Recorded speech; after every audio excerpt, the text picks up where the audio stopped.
Hey guys, it is time for another episode of Day in the Life of Vintage Classic Specialist. So today is Thursday, so it was me here and intern Jacob was here too.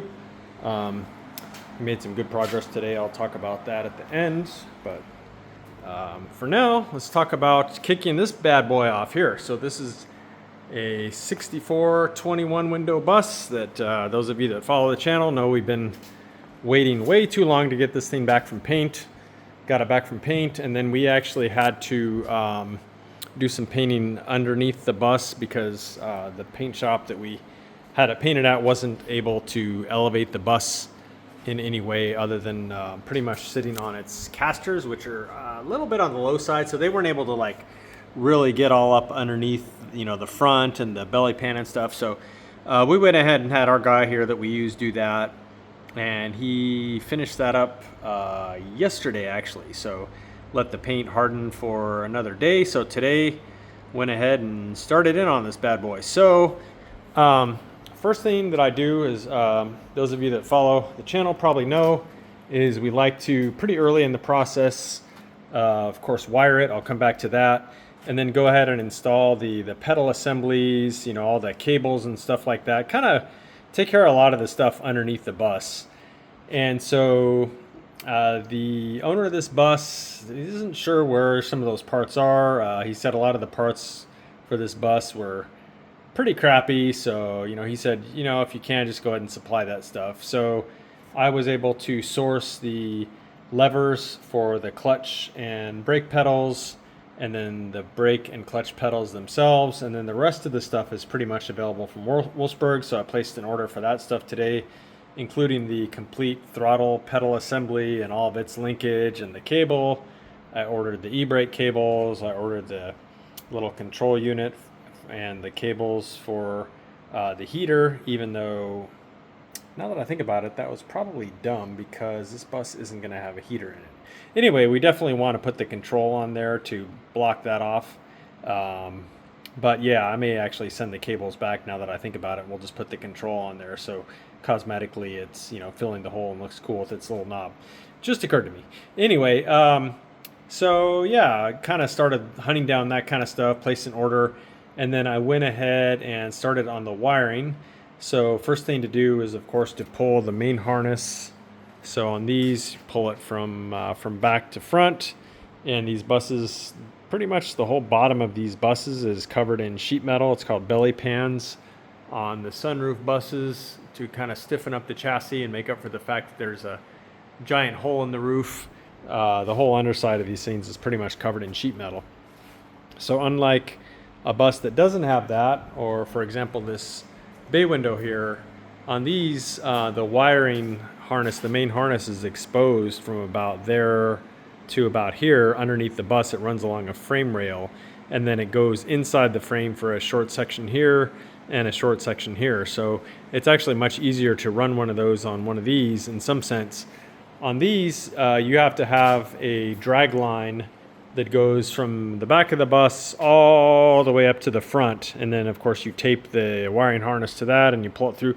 So Jacob helped me out. It actually came through pretty nice. You know, we do a good job when we tape the harness to the drag line of making sure that all the transitions and stuff are really smooth, and then, you know, a little WD-40 and some patience, and it came right through.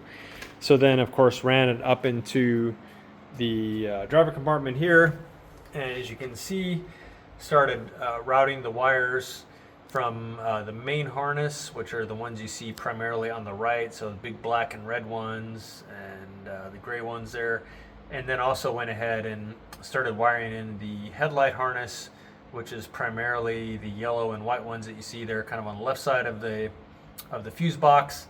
And then on these, the wiring, the headlight harness also has the wires built into it for the brake lights and also for the horn. So went ahead and got those all pulled through. The brake light switch and the horn wires both go through down in there, and they kind of come out underneath the bus, so we gotta put a fish tape or something through and then pull them back through that way. Not a big deal, but just a process that you go through.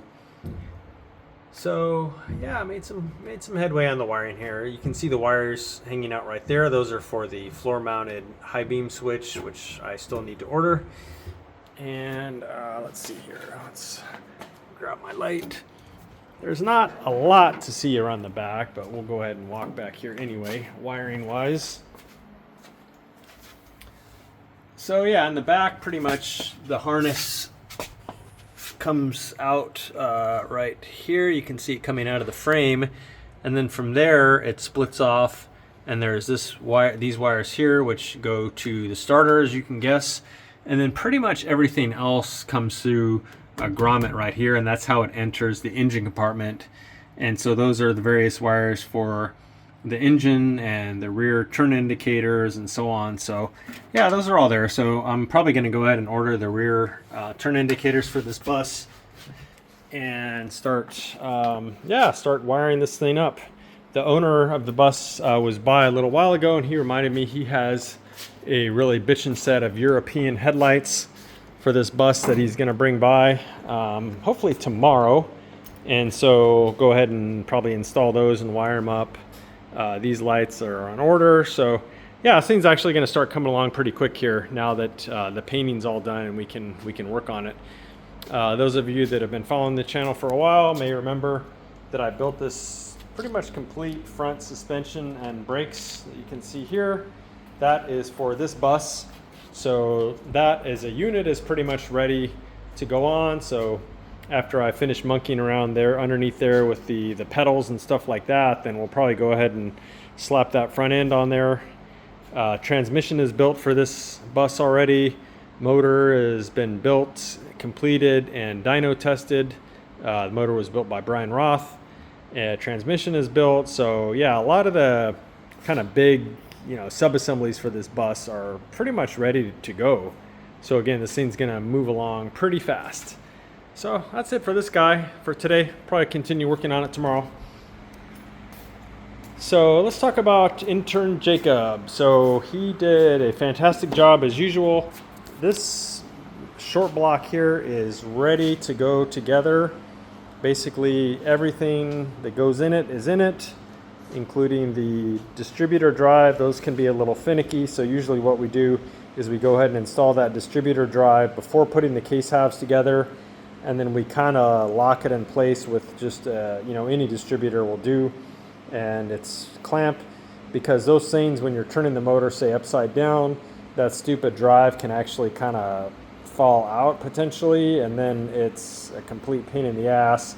There's a little washer or shim in there that can fall off and get down in the case. It's a nightmare. So it is 100% best to go ahead and lock that distributor drive in place with the distributor and leave that there until you're ready to put in the real distributor that's going there, or that you're not going to be tilting the motor upside down anymore. At that point it's probably fine too. But anyway, so yeah, he did a great job today. This thing, he may or may not be in tomorrow. If he is in tomorrow, then we'll go ahead and seal the case halves and yeah, pretty much bolt this thing together for good. And then at that point, probably go ahead and put in the oil pump. Got a 26 millimeter oil pump for that. Probably put in the front main seal and yeah, get this baby together here. So anyway, pretty productive day in the shop here for Mr. Jacob and I. So other than running some errands, getting this car's motor over to Brian Roth, who will be building it for us. And actually, now that I think about it, the complete long block kit for the 68 also went off to Brian Roth today.